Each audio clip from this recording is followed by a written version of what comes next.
Protests have been raging across Europe against last week's signing of a new copyright treaty which enforces intellectual property law on the internet. Opponents say the international ACTA document enforces censorship and is a violation of human rights. And as RT's Tom Barton reports, more demonstrations are expected over the weekend. The streets may be snowy, but here in Sweden the heat is being turned up in that most modern of political debates surrounding internet freedom.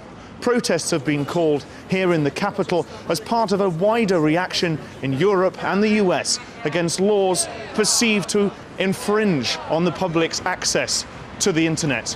The target this time, ACTA, the Anti-Counterfeiting Trade Agreement signed by countries around the world.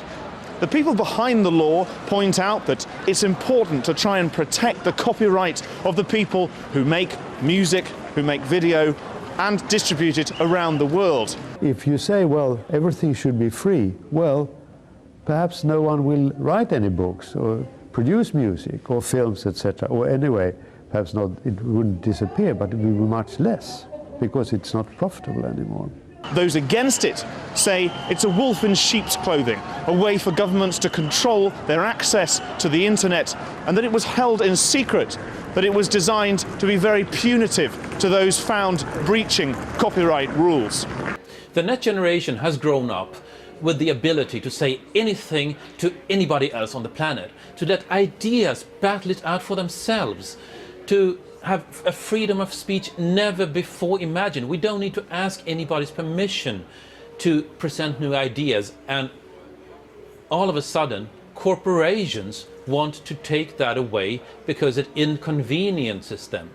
And millions of young people are rising up in anger.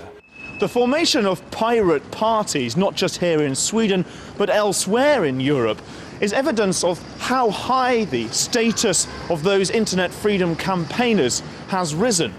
And there's politics not just in the European Parliament, but also on the streets. Internet freedom campaigners are urging people to put their views across before the European Parliament votes on this in June, to try and stop the legislation before it's made. But whether it's done in parliaments and in political boardrooms or on the street, few expect this to be a calm debate.